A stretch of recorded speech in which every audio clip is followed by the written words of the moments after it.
Vystejte u pořadu. To je propiska. Je to propiska. U pořadu je propiska? Sama jsem ji nepodepsal. Ještě si nebyl tázan. Tady máme jednu velice úžasnou reklamu na jednou velice úžasnou mladíčka. Aha. Chcete ho, toho kulišáka. Ukaž zuby. Podívejte se na ty zuby. Ale to se nikdy neříká, darované kobyle na zuby nehá.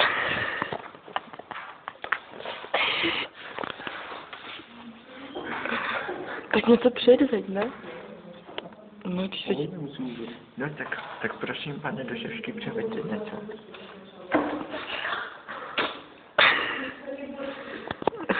Co chcete víc? Slyšeli jste sami, co chcete víc? Tak ho chcete. Chcete. Zaprosím.